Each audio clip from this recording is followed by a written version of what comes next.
বাসা থেকে বের হলাম মহরমের আসরা দেখতে, মিরপুর যেতেছি, কিন্তু ওয়েদার এত খারাপ হয়ে গেল হঠাৎ করে।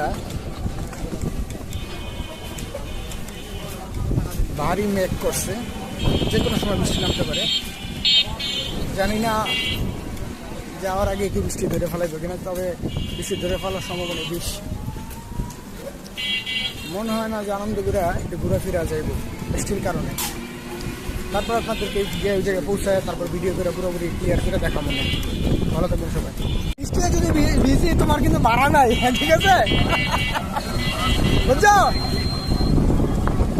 আমার প্লাস্টিকও নাই। হ্যাঁ, ও প্লাস্টিক আছে নিচে?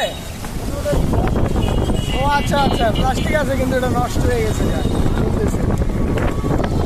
এখন অনেকখানি তো চলে এলাম, আর অল্প কিছু পত্র হয়েছে। ইনশাল্লাহ পৌঁছায় যেতে পারবো, ভিজবো না ইনশাল্লাহ।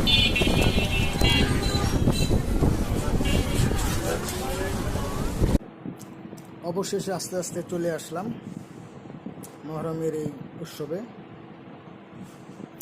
আসলে এটা আমার দেখার খুব ইচ্ছা ছিল, কখনো আগে পূর্বে দেখি নাই।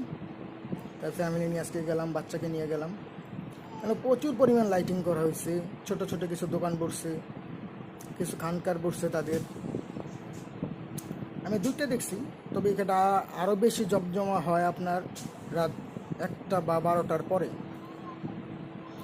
ডাকডোল বাজায় অনেক, কিন্তু এখানে উত্তর সব জায়গাগুলোতে আমি দেখলাম যে আপনার কোরআনের তেলাওয়াত করা হইতেছে, কিছু ছোটোখাটো মেলার মতো এক কথায়। এই দেখতেছেন, এটা দ্বিতীয়টা, ওইখানে একটা ছিল, এখানে আরেকটা, দুইটা।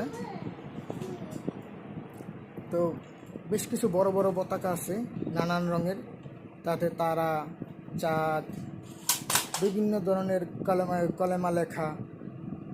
সবার মুখে একটাই ধ্বনি, হাই হোসেন হাই হোসেন।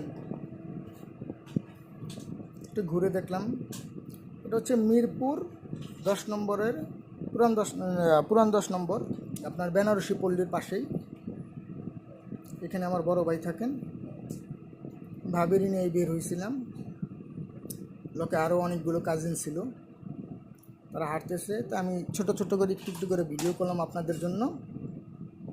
এই যে একটা পতাকাটা, এটা অন্ধকারের ভিতরে খুবই সুন্দর লাগছিল, তাই ভিডিওটা করলাম।